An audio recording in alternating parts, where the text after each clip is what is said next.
de enfermagem. Ou seja, o capítulo 18 tem referências ou lida com a acomodação do paciente na cama. Então, como é que eu acomodo?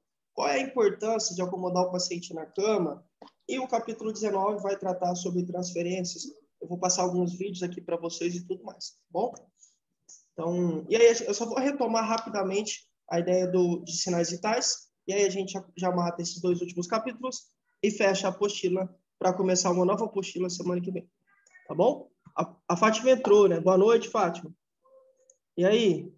Boa noite, professor. Tô aqui na laranja. Ei! Tá tudo bem? Melhor que Tá chupando expressão, né? laranja, né? É difícil, hein, velho? É complicado. Vitamina C na veia. Tá certo. Bom, meninas, eu vou retomar.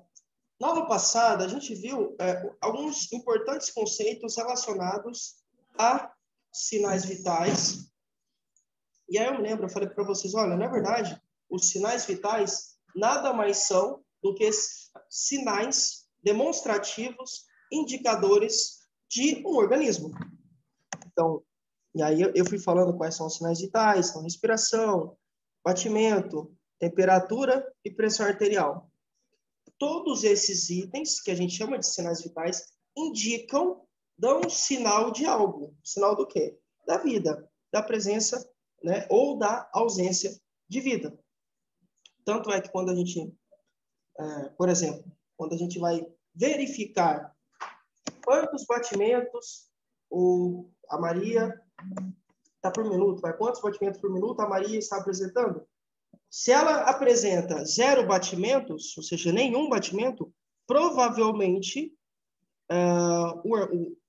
o organismo dela, né, ela já morreu ou está muito próximo de morrer. Teve uma parada cardíaca, o coração não está mais funcionando, e se continuar assim, ou seja, com 0 batimentos, ela vai, em algum momento, e assim, né, isso é rápido, essa morte costuma ser rápida, ela vai morrer, infelizmente. Por quê? Porque esses sinais vão indicar, são indicadores, mostram a realidade de um organismo, como é que anda. Então, aí a gente viu que são 4 sinais vitais, então, né, batimentos, temperatura, enfim, tudo que eu já falei. E aí eu trouxe uma curiosidade, é que alguns profissionais consideram a dor como um 5º sinal vital.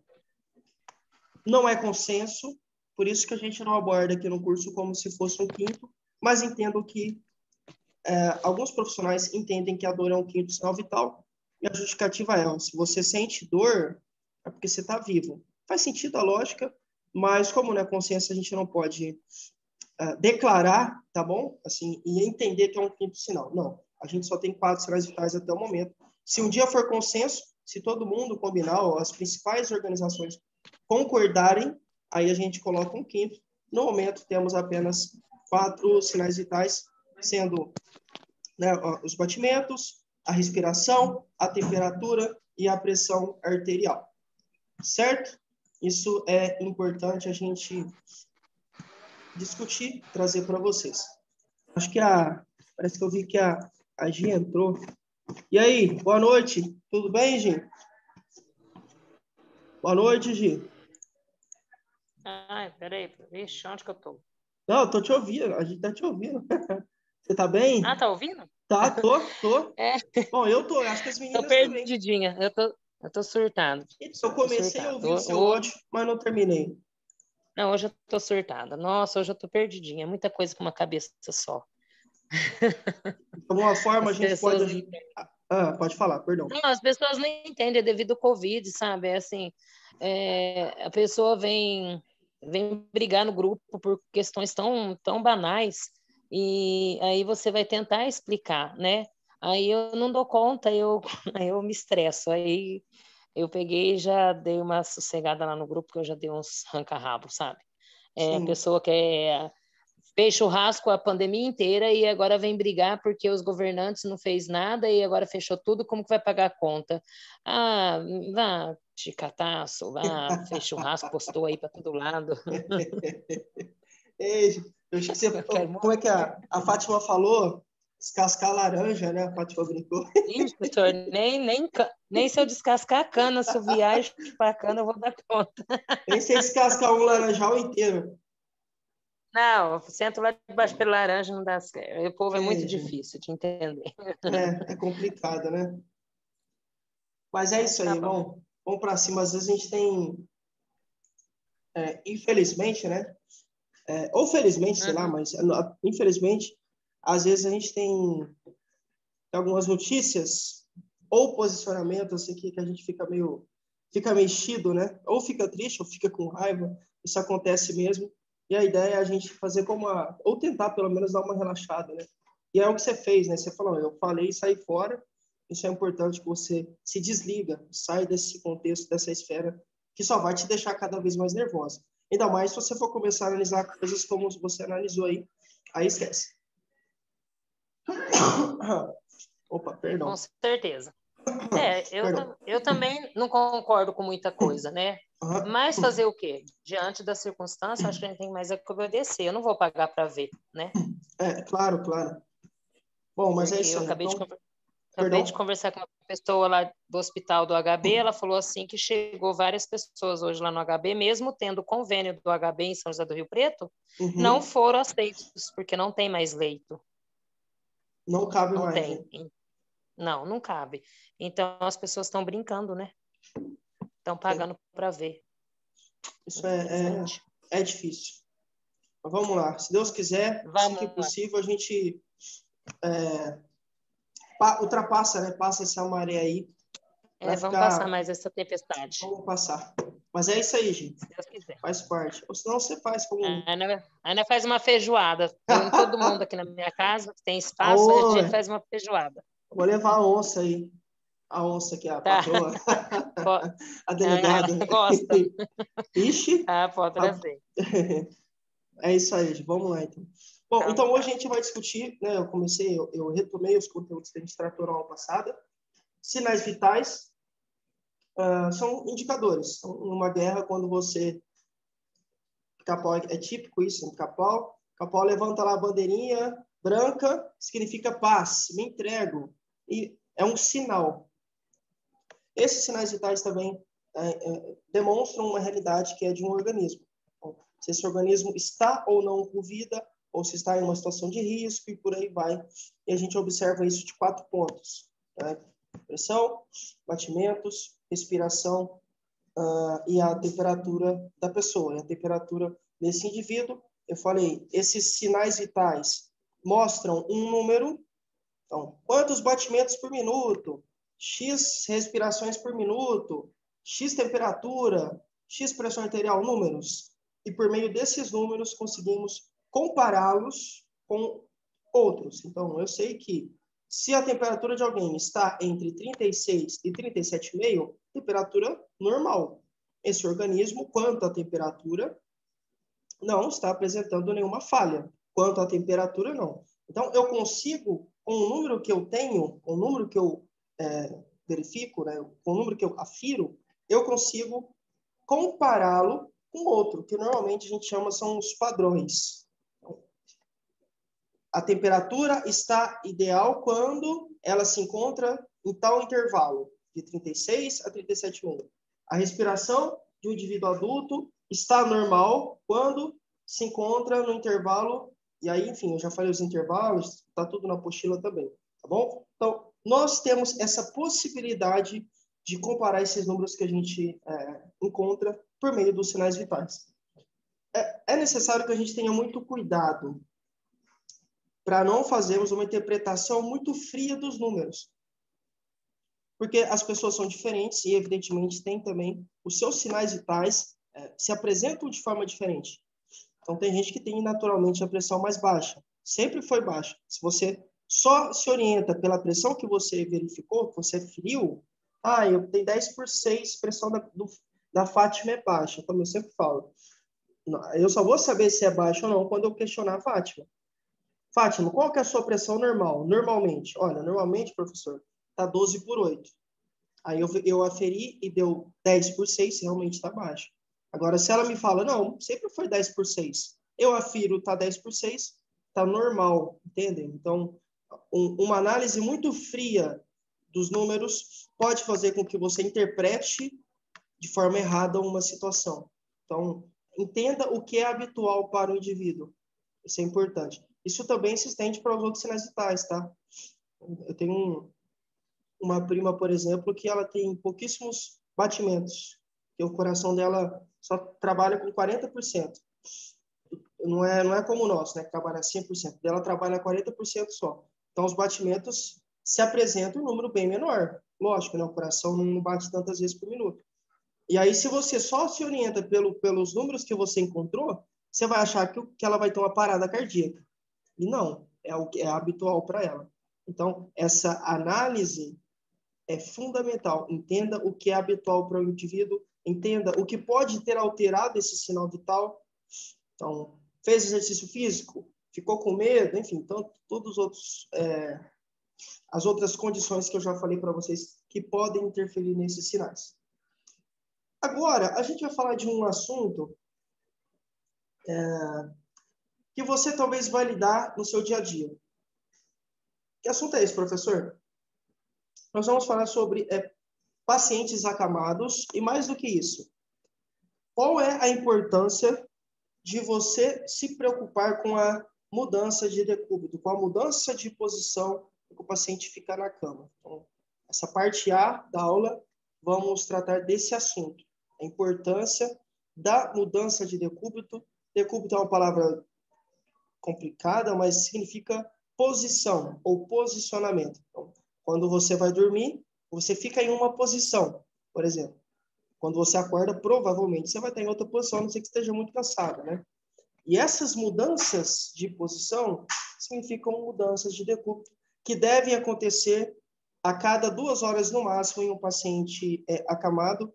Vou mostrar para vocês quais são as posições que a gente normalmente aplica, né? E, enfim, vou mostrar tudo, mas a ideia dessa parte A é entendermos que se um indivíduo acamado fica muito tempo do dia, uma carga horária grande, né, alta, na mesma posição, esse indivíduo provavelmente vai desenvolver as úlceras por pressão, que é o que a gente tanto fala nesse curso, e que a gente sempre tem que brigar para prevenir, né? Não permitir que o paciente tenha esse tipo de que sofra esse tipo de situação, porque com certeza vai ser complicado a gente lidar com isso, tá bom? Então vou mostrar uma coisa aqui para vocês. Vou falar um pouquinho aqui. Tomar um café. Muitas vezes, gente, é importante a gente dizer isso, é uma que parece óbvio, né? Mas nem sempre o paciente consegue desempenhar sozinho as suas atividades. E aí, quando a gente fala atividades, muitas vezes você pode pensar que eu estou falando de comer, falando de trocar de roupa. Não, isso também, tá lógico, né? Mas, muitas vezes, a situação é tão complicada, é tão difícil, que o paciente sequer consegue andar, sequer consegue se mexer na cama sozinho, não consegue mudar de posição, não consegue se movimentar de forma independente. Ou seja, ele depende de você até mesmo para isso. Fica muito tempo ali deitado na cama, como não consegue se mexer sozinho, está suscetível a ter complicações, e a úlcera por pressão é a mais típica e também bastante cruel, né? Vocês sabem, né? Eu falei, tem os 4 estágios, e aí o último estágio, o indivíduo tem essa úlcera, essa lesão na pele, que chega até nos ossos, que não é o que a gente quer, evidentemente, por isso que esse capítulo é tão importante. Ok? Professor, só desenvolve úlcera por pressão quem quem é acamado, quem sofreu um acidente de carro e de repente ficou acamado a vida toda. Quem está acamado por um tempo indeterminado? Não. Todos nós, se ficarmos muito tempo na cama, se ficarmos acamados, com certeza temos chance de desenvolver. O que acontece é, pacientes que ficam acamados por um tempo indeterminado têm mais chances de desenvolver essa úlcera quando comparados com pacientes que estão ali acamados temporariamente. Lembra que eu falei para vocês? Alguém que faz uma cirurgia de fêmur, sei lá. Essa pessoa, em algum momento, é o que a gente espera e é o que provavelmente vai acontecer. Em algum momento, essa pessoa vai voltar a andar. Vai deixar de ser acamada. Percebem? Essa situação de estar acamada, essa condição, foi temporária. Não sei, 1 mês, 2, 4, 5, 6, 9 meses. Depende, né? Mas, em algum momento, né, essa pessoa vai voltar às suas atividades normais, e aí vai voltar a se deslocar, andar sozinho e tudo mais. Existem, infelizmente, pacientes que têm uma realidade diferente, que estão fadados, né, estão condicionados a estarem acamados por um tempo indeterminado. Então, uma doença, algum acidente comprometeu, né, o seu deslocamento, enfim, que comprometeu a sua locomoção, tempo indeterminado, mais chances de ter essa úlcera por pressão. Por quê? Porque, normalmente, essas pessoas ficam mais tempo deitadas e na mesma posição.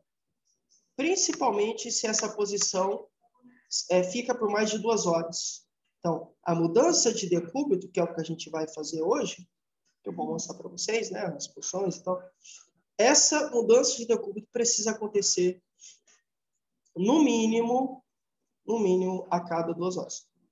Perdão, no máximo, né? Então, no máximo, então, assim, de 2 em 2 horas no máximo, eu preciso estar trocando a posição do meu paciente para que eu consiga, então, diminuir a pressão de alguns pontos desse paciente. Okay? Então, isso é muito importante. O paciente fica deitado, com os pontos de pressão. Esses pontos geram pressão entre a cama e as... Lembra que eu falei para vocês? Já falei bastante, né? Entre as extremidades ósseas e os músculos. E aí você tem que a gente chamava antigamente as escaras.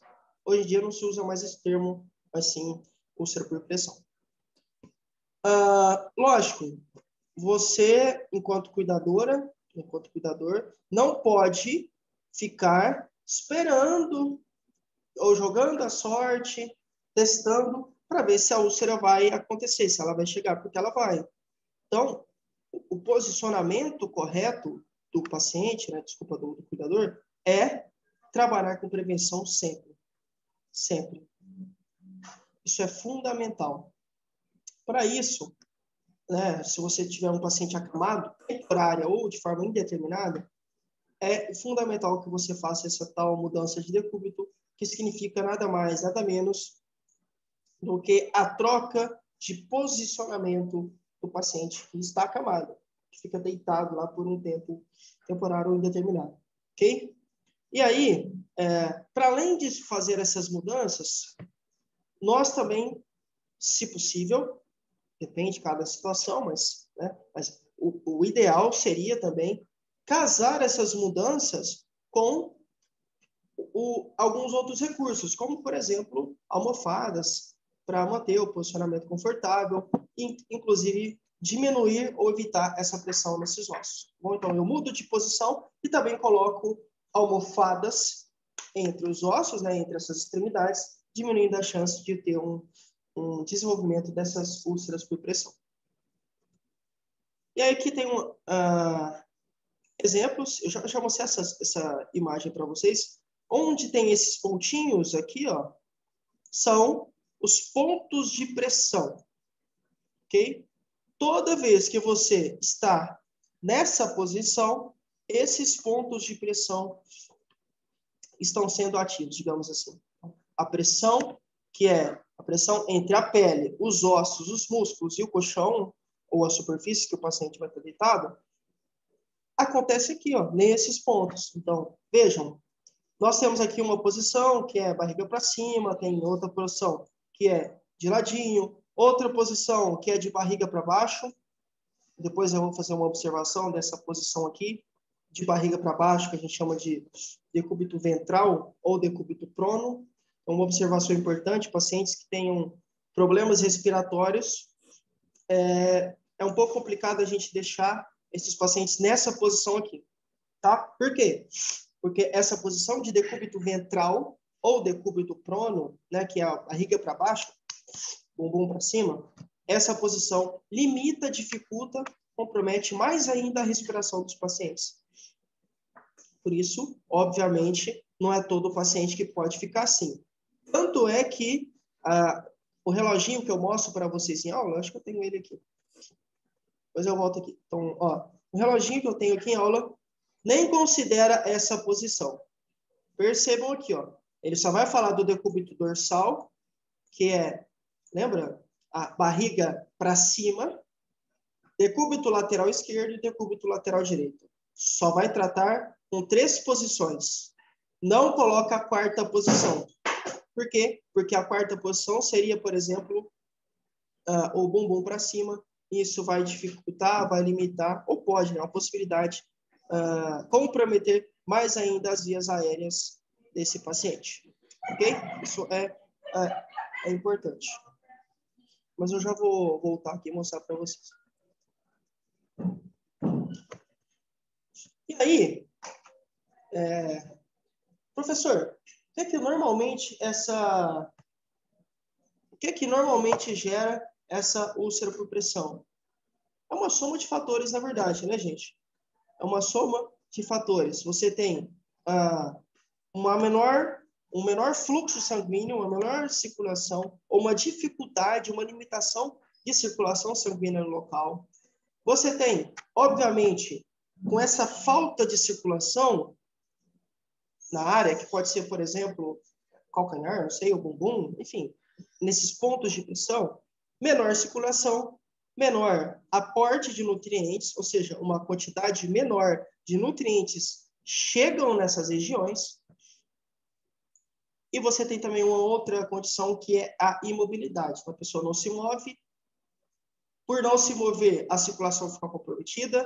Pela circulação ficar comprometida, uma menor quantidade de oxigênio e nutrientes chega nessa região. Tudo isso somados a outros fatores externos, como colchão, tipo de, sei lá, o tecido do lençol, o tecido da coberta, o tecido da roupa, fralda, se trocou ou não, xixi, enfim, vários outros fatores somados aumentam e muito a chance desse paciente desenvolver essa úlcera por pressão, mas, entenda, é importante dizer, nos pontos de pressão, ou que a gente também pode chamar de proeminências ósseas, que são esses pontos aqui que eu já mandei essa imagem para vocês várias vezes, tá? Então, parece algo repetitivo, mas, na verdade, estamos relembrando vocês, podem perceber que tem esse ponto em vários capítulos dessa apostila, principalmente, porque é algo recorrente.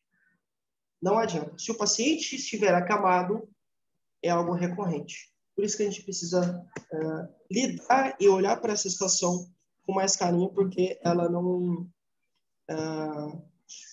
costuma falhar, né? Então, sim, infelizmente, se não nos prevenirmos, as úlceras com certeza vão se instalar. Tá bom? E aí? Professor.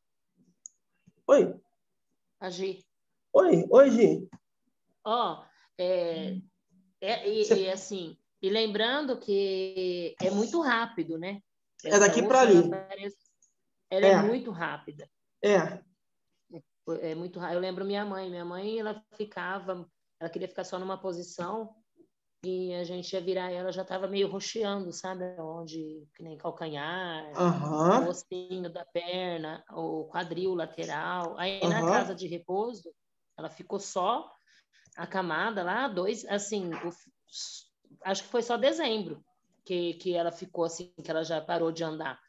Porque ele já precisa de ver a úlcera que fez no cóccix dela. Sério? Sim, 1 mês. A gente vai falar dos estágios. Muito rápido. Porque você normalmente tem vários fatores que contribuem. E aí, se a gente não cuidava, deixa, né? Sei lá, eu senti assim que foi assim mais um desleixo. Né? Então, assim, são fatores que vão se somando. E aí, se chegou no estágio 1, que é o estágio 1, não tem a lesão ainda da pele, né? A gente não tem a ruptura da pele. A pele ainda não se abriu, não teve uma úlcera de fato, um buraquinho e tudo mais. Mas, para sair do 1, estágio 1, que é só a mudança de coloração, mudança de textura, para sair do 1 para o estágio 2, realmente bem rápido. E aí, se você tem fatores agravantes, então se o paciente, não sei se é o caso da sua mãe, tá? Só um exemplo. Então, se o paciente, por exemplo, fica muito tempo com xixi, se o paciente que usa ou que está sobre um lençol que tem um tecido que dá alergia, que causa assadura, se esse paciente está em um ambiente muito quente, a pele dele fica muito úmida, se esse paciente não faz a mudança de decúbito, aí a gente tem esses fatores que vão somando e agravam muito mais a chance disso acontecer, e realmente acontece rápido.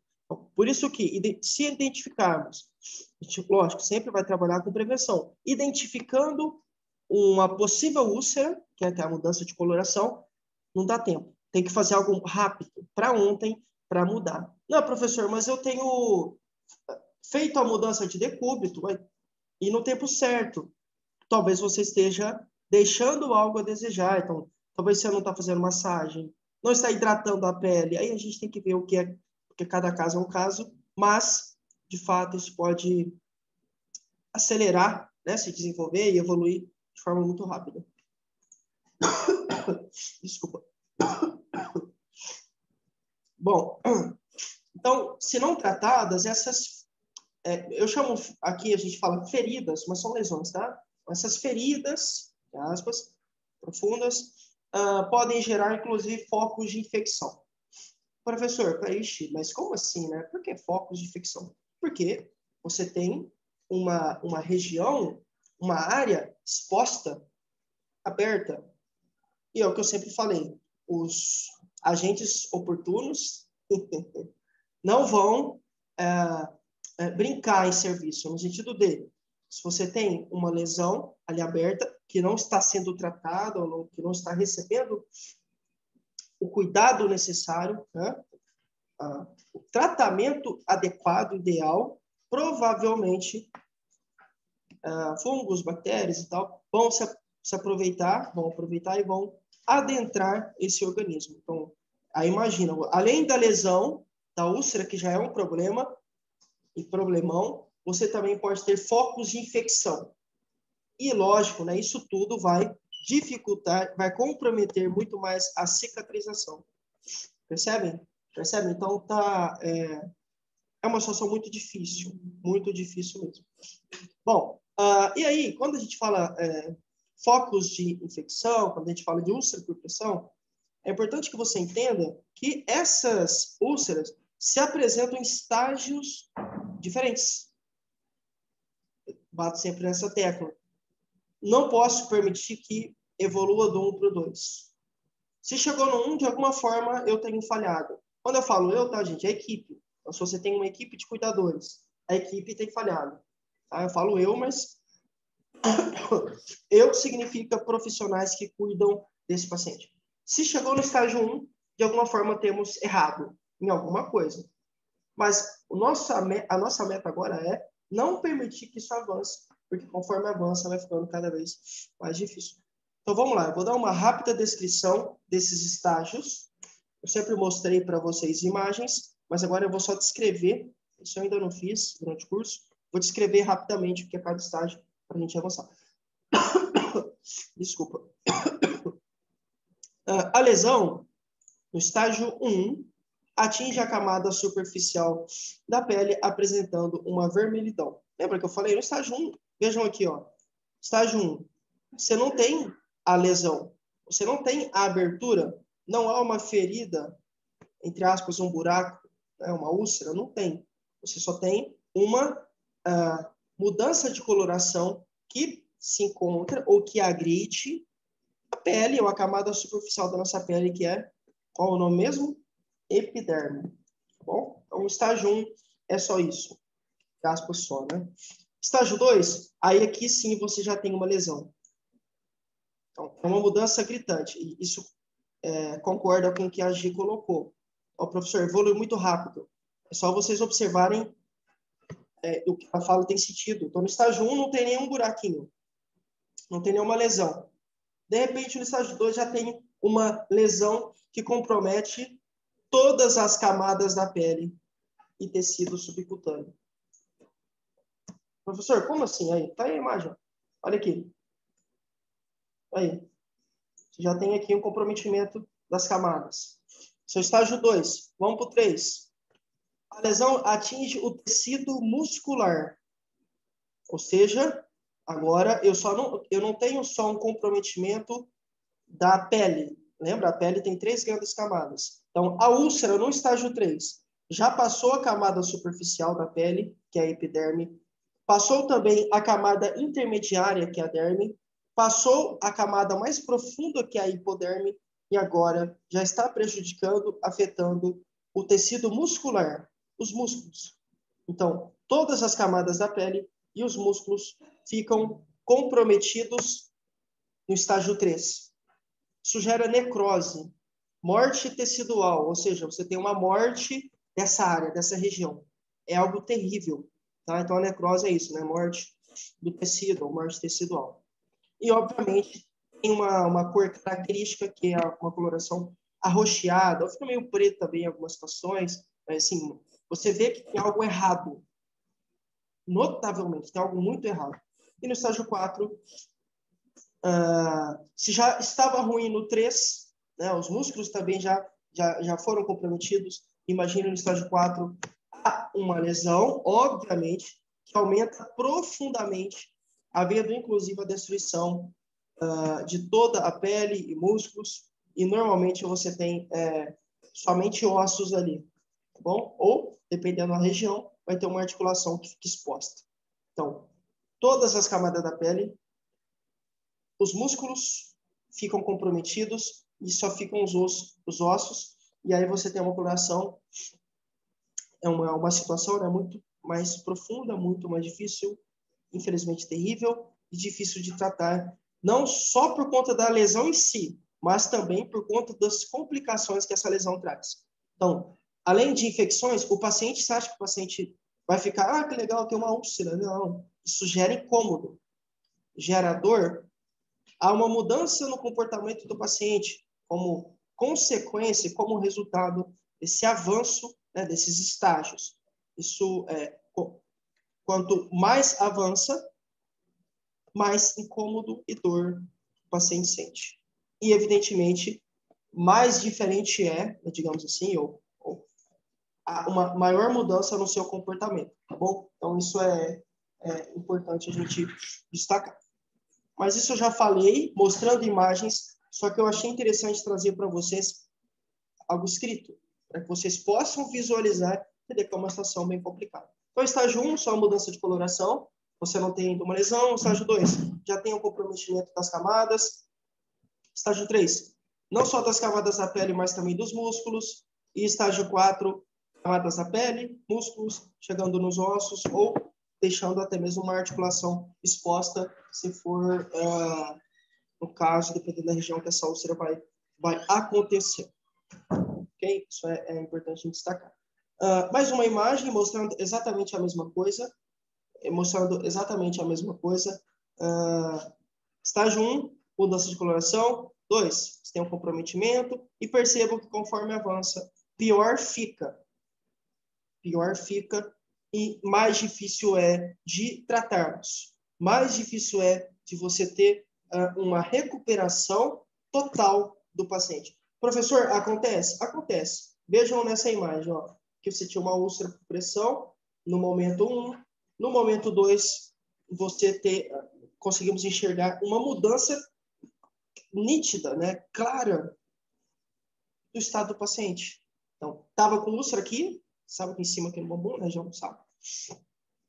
E aí, com a mudança de decúbito, mais o tratamento e outros aspectos observados, você teve a mudança drástica, né? Graças a Deus, uma melhora significativa, uma recuperação desse tecido e tudo mais. Mostrando que sim, acontece. É possível mudar. Professor, peguei um paciente novo hoje, meu primeiro dia de trabalho. Caramba, eu acho que não se atentavam a isso. E a idosa está com úlcera por pressão, estágio 4. Há esperança para ela? Há esperança, com certeza. Tá? Desde que você e os outros cuidadores, e o salão médico, enfim, né? Desde que a equipe trabalhe para isso, é possível sim. O que acontece é, se o paciente, nesse caso uma idosa, né? Se a paciente é Diabética, por exemplo, isso dificulta mais, fica mais complicado, né? Diabetes compromete a circulação, e aí você tem, enfim, outras questões, mas sim, o recado é possível recuperarmos totalmente essa região, desde que algumas medidas sejam tomadas e executadas, obviamente, né? Diariamente, tá?